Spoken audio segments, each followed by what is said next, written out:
Our last topic for tonight is about metabolic bone diseases.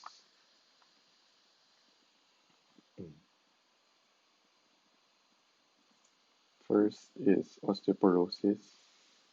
So this means there's been diminished bone quantity in which the bone is otherwise normal. So it's primary if it's uh, due to aging, secondary if there is an underlying disorder. So usually we see more cases of primary osteoporosis. The image on your right shows a normal cortical thickness of the bone. So the most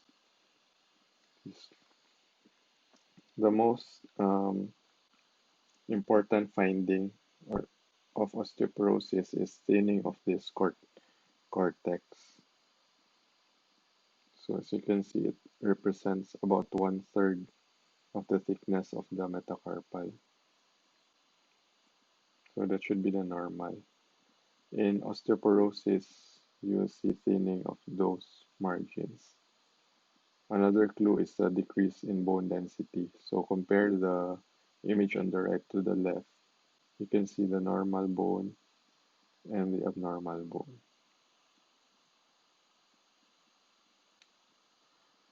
One particular type of osteoporosis is due to immobilization. Usually this is due to fracture and it's what we call as disuse osteoporosis. So the osteoporosis is um, it's irregular. The decrease in bone density could be patchy, meaning it's not homogeneous as opposed to the example previously, wherein the entire all the visualized bones are of decreased density. Compare it to this example in which there are just certain regions wherein bone density is decreased, like here, here, and here. So some regions are have a relatively preserved bone density, like the cortex of your femoral shaft is still of normal density.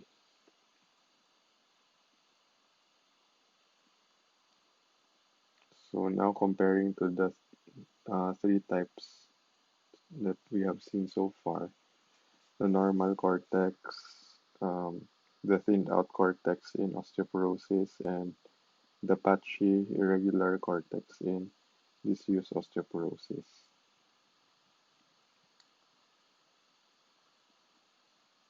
Now we have to differentiate the appearance of disuse osteoporosis from multiple myeloma. So you can see that there are some scalloping evident in multiple myeloma, usual scalloping. In diffuse osteoporosis, it's more of irregular. So if we draw that in a diagram, this will be the difference. It's what we call as permeative or pseudopermeative. So multiple myeloma would be classified under permeative lesion, while your diffuse osteoporosis would be classified under pseudopermeative. So in permeative, we have the small holes representing industrial involvement, and the cortex is relatively spared, as opposed to the one in pseudopermeative process. You can see the cortical involvement. So that's why it's pseudo, because it's not really involving the um, endosteal region. It's more of the cortical holes that are randomly distributed. But since we see it on 2D, it appears that it's scattered throughout the bone, when in actuality, it's actually just confined to the cortical region of the bones. Next is osteomyelitia. So in osteomyelitia, the bone quantity is normal, but the quality of the bone is abnormal. And the most common cause would be your renal osteodystrophy. And remember that the only pathognomonic finding in osteomyelitia is your Lucer's fracture. So it's a fracture through a large osteoid seam. So it's not commonly seen, but if it is present, it's seen in the femur, pelvis, and scapula. In children, osteomalacia is known as rickets, so I think you're more familiar with this one. The typical imaging findings would be flaring of the metaphysis. So here's your epiphysis, and this is your metaphysis that appears to be more um, extensive, or it's much, the margin is much more out, outward as compared to the epiphysis.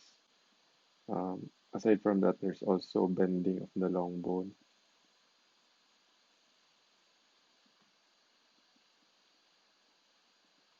Next, we go to hyperparathyroidism. So I've already introduced this previously with the brown tumor.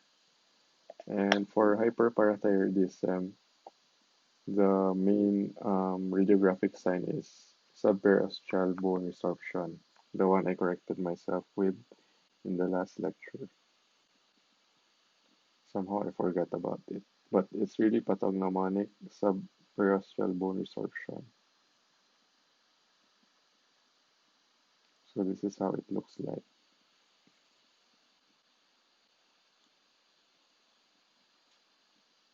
Again, to compare normal from abnormal. Hyperparathyroidism can also present as osteosclerosis involving the spine, which we term as the Rugger Jersey spine. So we have sclerotic bands along the end plates of the vertebral bodies. So take note that there is no joint space narrowing, no sclerotic changes, just those no osteophyte formation. We just see the sclerotic bands along the edges of the end plates. For pituitary gland hyperfunction or acromegaly, in cases of acromegaly, we can see this spade tops. So this is a typical finding. Aside from skull abnormalities, you also look for those findings in the hands. For thyroid gland hyperfunction, sometimes we can also have thyroid acropathy. So this will present as extensive periostitis in the metacarpals and phalanges. So these are the examples. Sometimes it can be very subtle. You have this periostatic changes along the phalanges. Again, you have to relate it with the thyroid thyroid panel results of the patient. And you don't really need these findings to diagnose hyperthyroidism. It's just good to know and just important so that we can rule out other possible causes of these findings. In the opposite end of the spectrum, it can hypothyroidism can lead to delayed skeletal maturation in children. So the there can be growth disturbances leading to um, late development of the epiphysis, as seen in this example.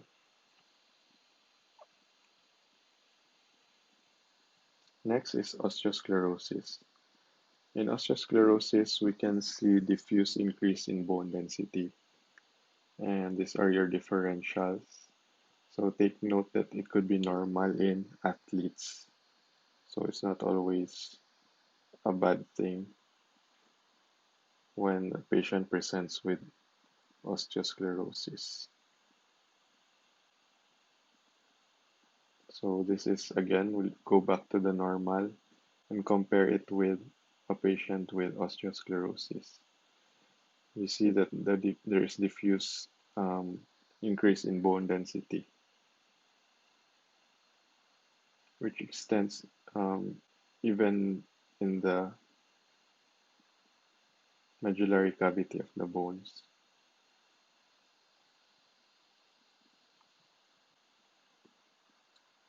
For sickle cell disease, what's typical findings are infarcts and step-off deformities of the vertebral end plates.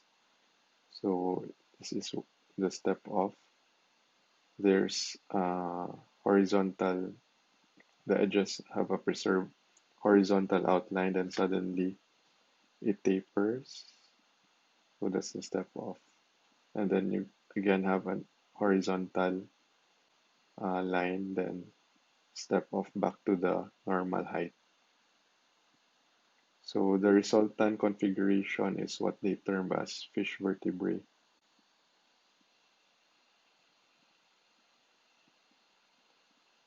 So this is the fish.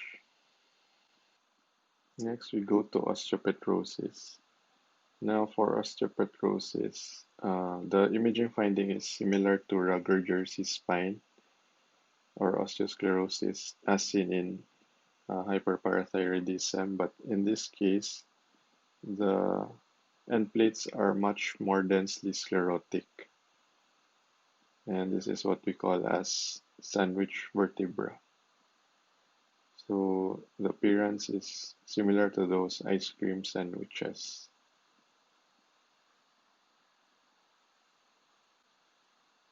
Next is pycnodysostosис or your Toulouse-Lautrec syndrome. So these patients are typically short and have hypoplastic mandibles. What's typical is we have acroosteolysis with sclerosis seen in the um, extremities. So you can see that the clue here is that the distal phalanges have a pointy appearance. So acroosteolysis means that there is resorption of the distal phalanges, leading to the pathognomonic appearance of the pointy digits.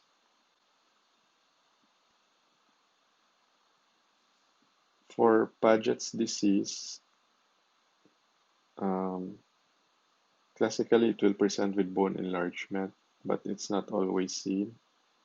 It's a common disorder and usually it affects the middle-aged and elderly. And there is abnormal bone remodeling, and there are different stages in Paget's disease that can show us different findings also.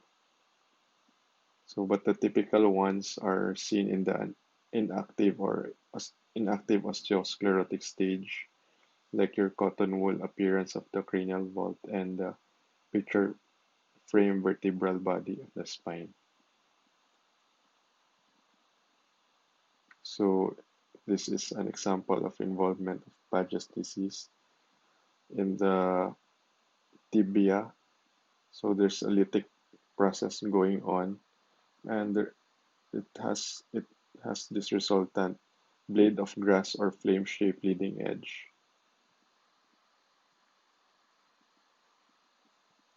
If it involves the vertebral body, so we have a dense bony sclerosis with overgrowth of the involved vertebral body.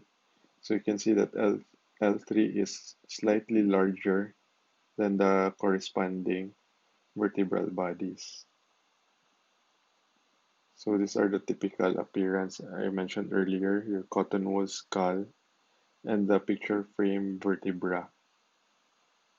So actually this is also similar to the previous example, but the picture frame, the inner part of the picture frame is not yet that much evident as compared to this example.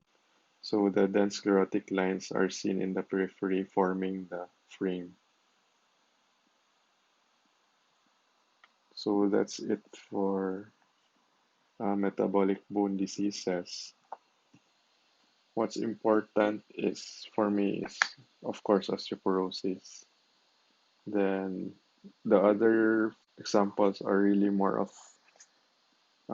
these findings are more towards the clinical. Um, they will just augment the diagnosis clinically, and the key to the importance is just to know that this these findings or these manifestations can exist in those particular bones in these certain diseases so that we are able to exclude other pathologies that may be suspected when these findings are present. So that's really the important thing. Like for example, in hyperthyroidism, the the benign periosteitis that you can see on the phalanges could be mistaken for, let's say, for osteomyelitis or other problems of or bone disturbances. However, since there is presence of hyperthyroidism, you could attribute those findings to hyperthyroidism. So that's basically how to approach these findings. And I will just focus really on the more important ones. So I hope you learned something. And if you have questions, feel free to write them down so that we can discuss them in the succeeding meeting. So after this, there is a um, picture exam. So 15 items. It will cover the things that we have discussed. So the pictures are lifted from the slides that I showed in the past two meetings. And hopefully you'll be able to answer. Anyway, since it's multiple choice.